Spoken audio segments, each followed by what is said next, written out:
किस्सा जुबैदा का अलिफ लैला।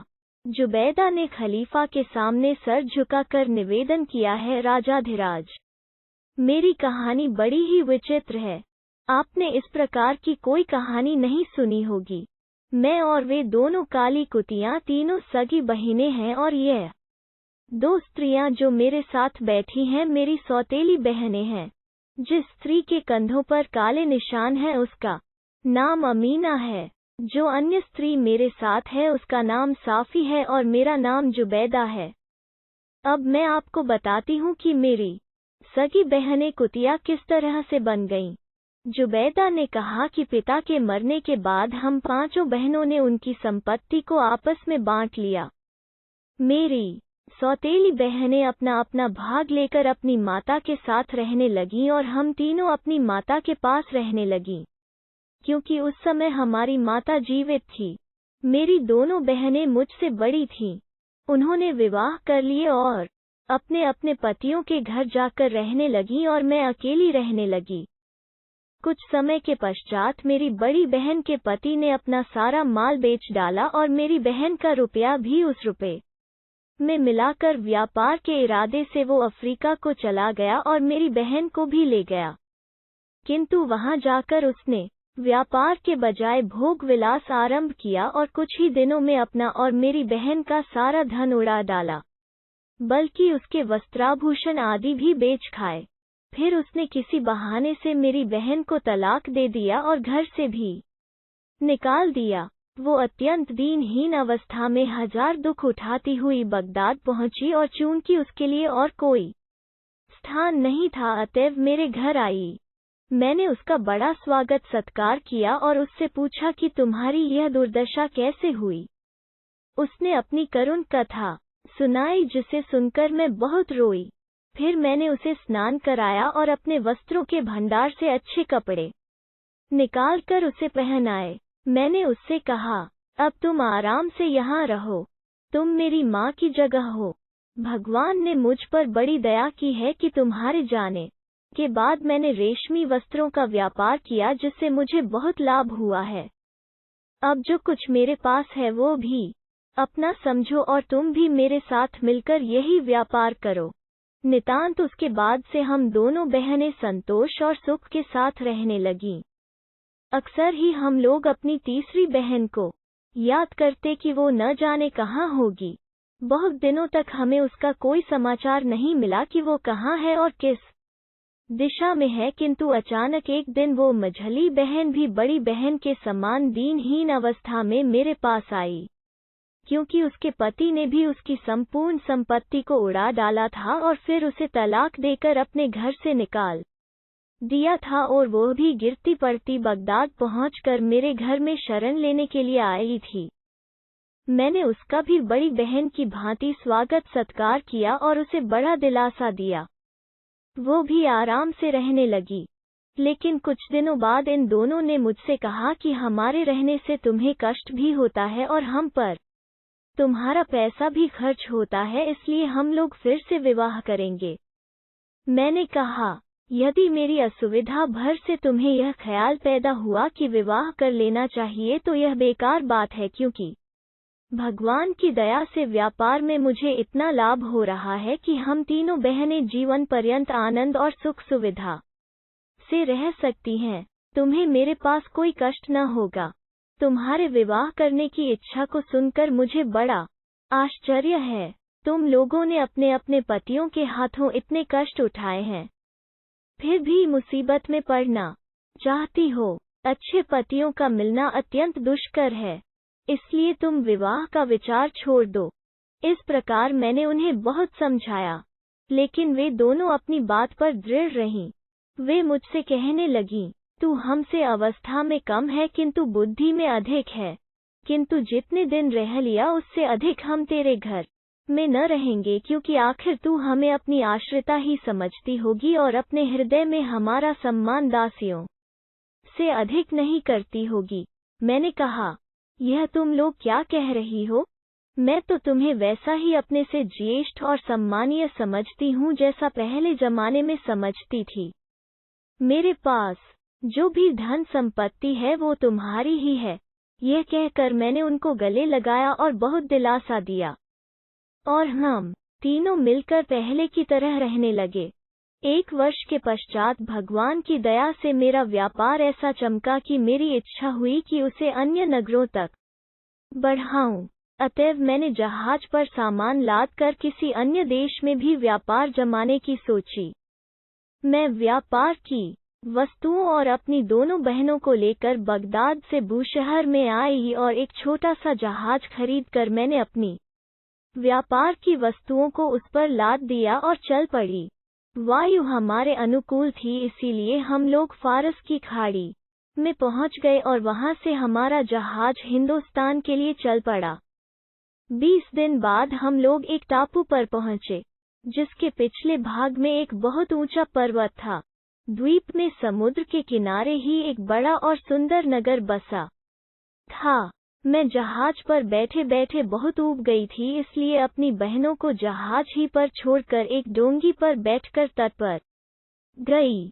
नगर के द्वार पर काफी संख्या में सेना रक्षा के लिए नियुक्त थी और कई सिपाही चुस्ती से अपनी जगहों पर खड़े थे। उनका रूप बड़ा भयोत्पादक था। मैं कुछ डरी, किंतु मुझे यह देखकर आश्चर्य हुआ कि उनके हाथ पांव में कोई हरकत नहीं होती थी, बल्कि उनकी पलकें भी नहीं झपकती थीं। मैं पास पहुंची तो देखा कि सारे सैनिक पत्थर के बने हैं। मैं नगर के भीतर चली गई। वहां भी देखा कि हर चीज पत्थर की है। बाजार की दुकानें बंद थीं।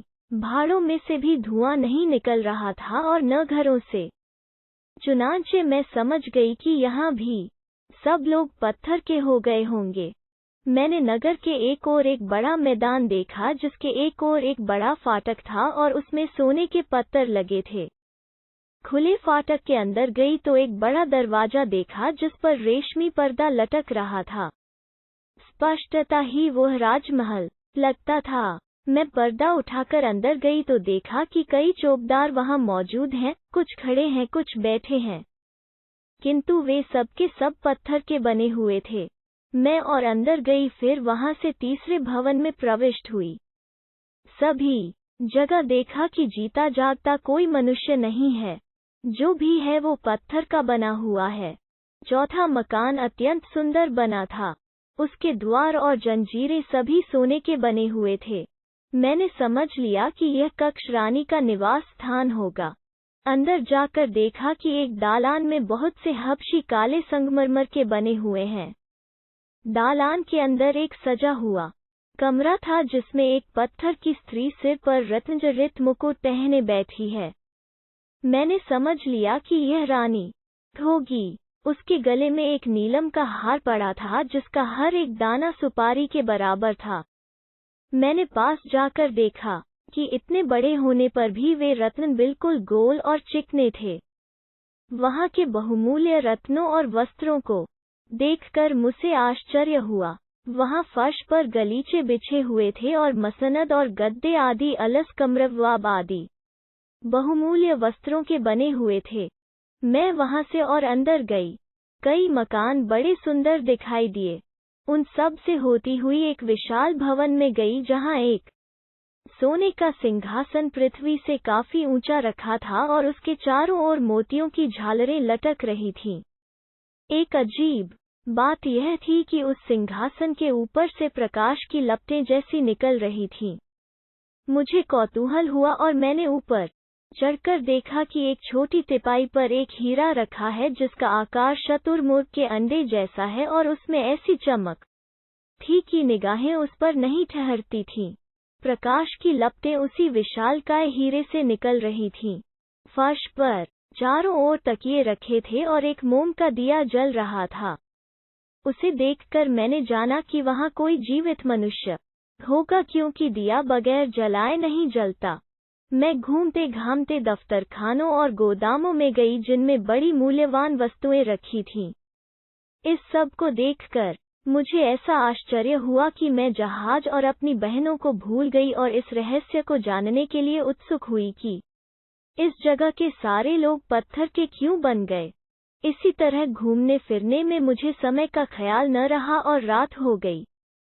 मैं परेशान हुई कि अंधेरे में कहाँ जाऊंगी। अतएव जिस कक्ष में हीरा रखा था मैं उसी में चली गई।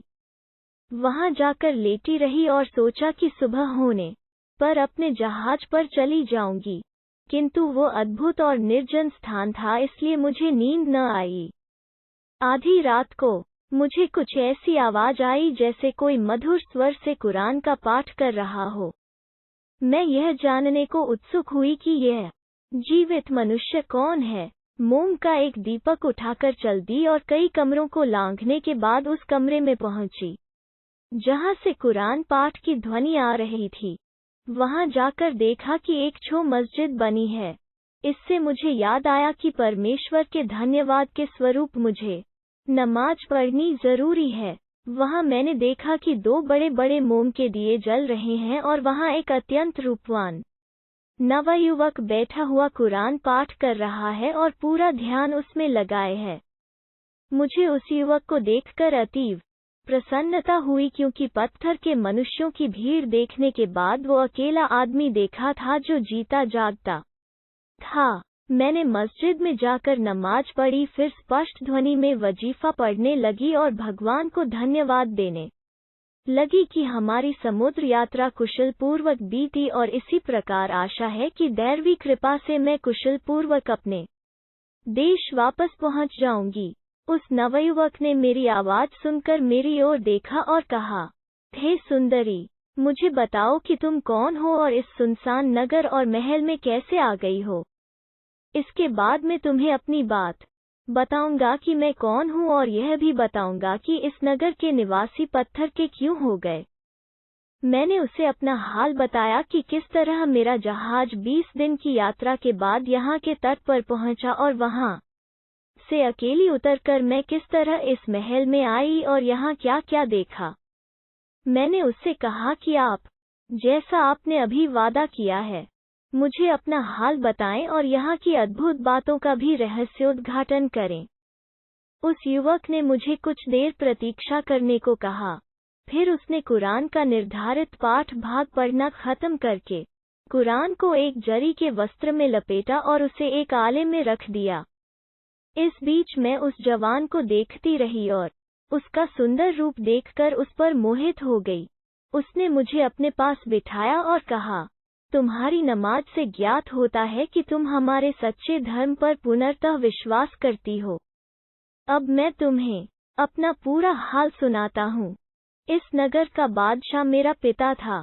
उसका राज्य बड़ा विस्तृत था, किंतु बादशाह और उसके सभी अधीनस्थ लोग अग्निपूजक थे। यही नहीं, वे नारदीन की उपासना भी किया करते थे, जो प्राचीन काल में जिन्नों का सरदार था। यद्यपि मेरा पिता और उसके साथी अग्निपूजक थे, किंतु मैं बचपन से ही मुसलमान था। कारण यह था कि मेरे लालन पालन के लिए जो दाई रखी गई थी वो मुसलमान थी। उसने मुझे सारा कुरान कंठाग्र करा दिया। उसने मुझे शिक्षा दी कि केवल एक ईश्वर ही पूज्य है, तुम उसे छोड़कर किसी और को न पूजना। उसने मुझे अरबी भी पढ़ाई और तफसीर कुरान की व्याख्या की भी शिक्षा दी। यह सारा काम उसने दूसरों से छुपाकर किया। कुछ दिन बाद दाई तो मर गई, किंतु मैं उसके बताए हुए धर्म पर दृढ़ रहा। मुझे इस बात का बड़ा दुख होता है कि मेरे सारे देशवासी अग्निपूजक और जिन के उपासक हैं। दाई की मृत्यु के कई मास बीत जाने पर आकाशवाणी हुई कि हे नगरवासियों, तुम लोग नारदीन और आग की पूजा छोड़ दो और एकमात्र सर्वशक्तिमान परमेश्वर की पूजा करो। ये आकाशवाणी 3 वर्षों तक निरंतर होती रही, किंतु न बादशाह ने न किसी अन्य नगर निवासी ने उस पर ध्यान दिया। वे अपने झूठे धर्म पर दृढ़ रहे। 3 वर्षों बाद इस नगर पर ईश्वरीय प्रकोप हुआ और जो व्यक्ति जिस स्थान और जिस दशा में था वैसे ही पत्थर बन गया। मेरा पिता ही काले संगमरमर का बन गया और मेरी माँ सिंहासन पर बैठी बैठी ही पत्थर बन गई, जैसा तुमने देखा है। एक मैं ही मुसलमान होने के कारण इस दंड से बचा रहा। उस समय से और भी निष्ठापूर्वक मैं इस्लाम को मानने लगा। हे सुंदरी, मैं जानता हूँ कि भगवान ने तुम्हें मुझ पर कृपा करके यहाँ भेजा है, क्योंकि मैं यहाँ अकेलेपन से बहुत उबा करता था। मुझे उसकी बातें सुनकर उससे और प्रेम बढ़ गया। मैंने कहा, मैं बगदाद की निवासिनी हूँ। यहाँ किनारे पर बहुत से माल असबाब से लदा मेरा जहाज खड़ा है। जितना माल इसमें है उतना ही बगदाद में अपने घर छोड़ आई हूँ। मैं आपको यहाँ से ले चलूंगी और अपने घर में आराम से रखूंगी। बगदाद में खलीफा बड़े न्यायप्रिय हैं। वे आपके सम्मान योग्य कोई पदवी आपको जरूर देंगे।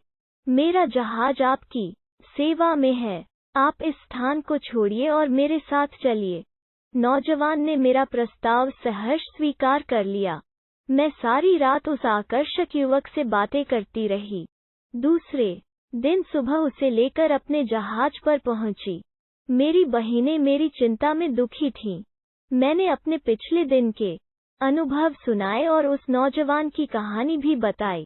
फिर मेरी आज्ञा से जहाज के मांझियों ने जहाज से व्यापार वस्तुएं उतार लीं और उनकी जहाज वे अमूल्य रत्न आदि भर लिए जो मुझे महल में मिले थे।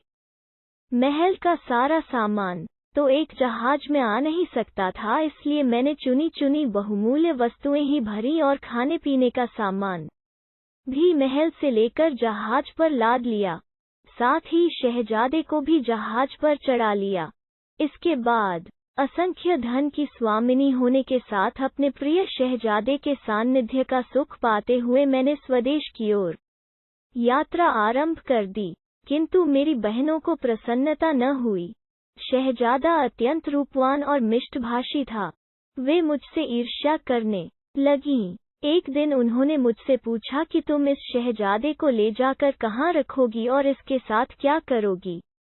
मुझे उनकी दशा देखकर हंसी आई और मैंने उन्हें चिढ़ाने के लिए कहा कि मैं बगदाद में इसके साथ विवाह करूंगी। मैंने शहजादे से कहा कि मैं चाहती हूँ कि आपकी दासियों में हो जाऊं और जी जान से आपकी सेवा करूं।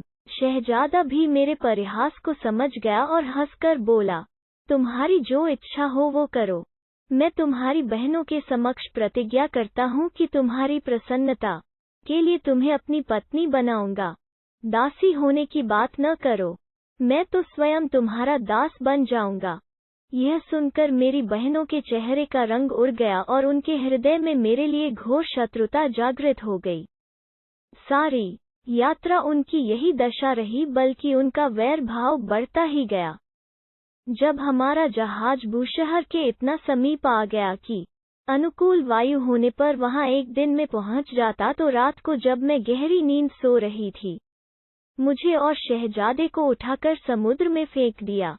शहजादा बेचारा तो उसी समय डूब गया क्योंकि तैरना नहीं जानता था, लेकिन मैंने पानी में गिरते ही उछाल मारी और तैरने लगी। मेरी आयु पूरी नहीं हुई थी, इसलिए मैं अंधेरे में भी संयोग से ठीक दिशा में बढ़ने लगी और कुछ घंटों में एक उजाड़ द्वीप के तट पर जा लगी।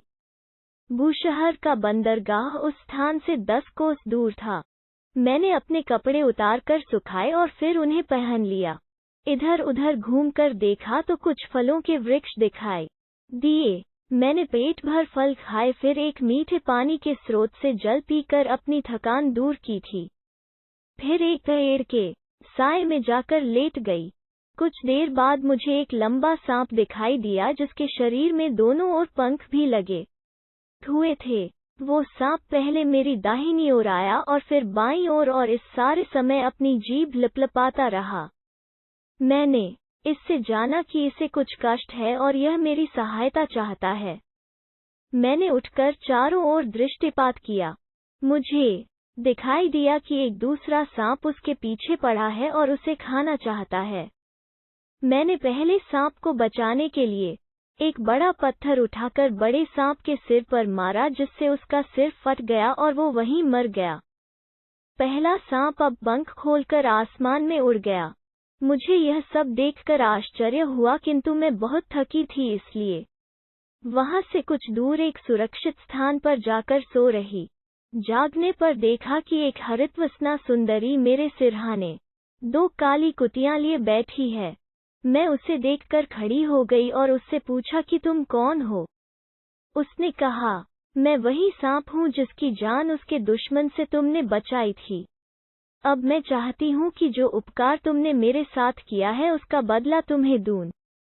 उसने कहा कि मैं वास्तव में एक परी हूँ। यहाँ से जाने के बाद मैं अपनी जाति बहनों यानी परियों को साथ में लेकर तुम्हारे जहाज पर गई, जहाँ हम लोगों ने तुम्हारी बहनों को, जिन्होंने तुम्हारे उपकार का बदला तुम्हारी जान लेने का प्रयत्न करके दिया था, कुतियां बना डाला। तुम्हारे जहाज का सारा माल उठाकर बगदाद में तुम्हारे घर पहुंचा दिया और जहाज को वहीं डुबो दिया। यह कहने के बाद उस परी ने एक हाथ से मुझे उठाया और दूसरे से दोनों कुतियों को और उड़कर हम सबको बगदाद में मेरे मकान के अंदर पहुंचा दिया। वहां पर परी ने मुझसे कहा कि मैं ईश्वर की सौगंध खाकर कहती हूँ कि तुम्हारी बहनों की सजा पूरी नहीं हुई है। मेरी आज्ञा है कि तुम हर रात उन्हें 100 कोड़े लगाना, और तुमने यह बात न मानी तो तुम्हारा सब कुछ बर्बाद हो जाएगा। वैसे हम परियां तुम्हारी मित्र हो गई हैं और तुम जब भी हमें बुलाओगी हम आ जाएंगे। जुबैदा ने कहा कि मैं उस परी की आज्ञानुसार हर रात को अपनी बहनों को, जो कुतियां बनी हुई हैं, 100 कोड़े मारती हूँ, लेकिन खून का जोश भी काम करता है, इसलिए रोती हूँ और उनके आंसू पोंछती हूँ। अब अमीना की कहानी उसके मुंह से सुनिए। खलीफा को यह वृतांत सुनकर बड़ा आश्चर्य हुआ। उसने अमीना से पूछा कि तुम्हारे कंधों और सीनों पर काले निशान क्यों हैं? उसने यह बताया